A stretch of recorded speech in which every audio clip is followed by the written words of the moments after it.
Eh ako ganunin mo. Yung ano, ganunin mo ko, ano? Ay, bakit? Sino ka ba? Huwag kang makialam dahil di naman kita pinapakailaman. Kuya, taga saan ka ba? Taga dyan lang ako eh. Hmm? Taga dyan lang po. May Taga dyan. Ba't dyan ka pumapark? Di ba pinagsabihan na kita?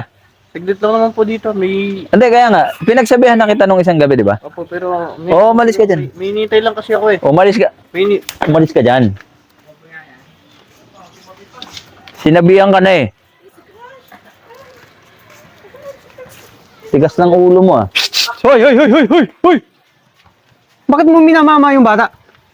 Pare, tapat namin to. Oh, ba't mo sinampal? Ipapark dito yung e-bike ko. Ha?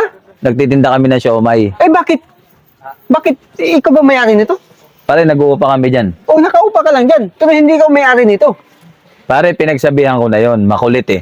Nakita ko sinampal mo. Anong pinagsabihan? Eh, makulit eh. Kanina pa akong nakatingin sa inyo doon, oh. Taga saan ka ba? Ay, taga doon. Taga, liti mong taga rito. Taga dyan ka pala. Ba't ka nakikialam dito? Pare, yung sinampal mo na bata, liti mong taga rito, yun. O, anong pakialam ko? Eh, makulit. Eh ako ganunin mo. Pare, hindi kita inaano. Wag mo akong... Ay, yan ang sinasabi ko sa'yo eh.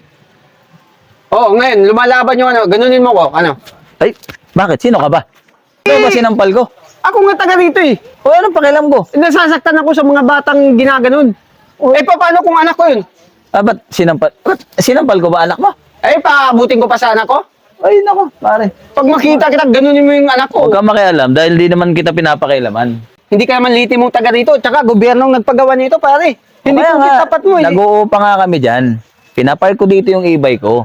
Ang kulit-kulit ng bata na yun, lagi na lang din pumapark dito. Pare, kung sinong nauna rito, siyang magpa-parking, hindi yung ano doon, i-receive para sa'yo. Kanina pa ako nandyan, sinabihan ko na yun na umalis.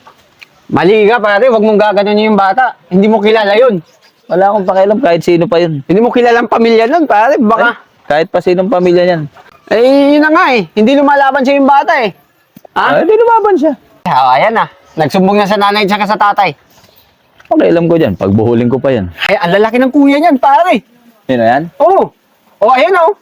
Isang taon ako sa ICU, pare. Binugbog ako ng mga kuya niyan. Tingnan mo, ang lalaki. Pare, Huwag mo kong hawakan, baka mamaya madamay ako, pare. pare, pakiusapan. Magandang araw mga brother. Nandito ako ngayon sa Mahogany Nature Camp sa Tanay Rizal. At para ipakita sa inyo ang kagandahan na to, samahan niyo ako sa loob. Let's go. Hindi lang pero napakaganda ng loob nito mga brad, no?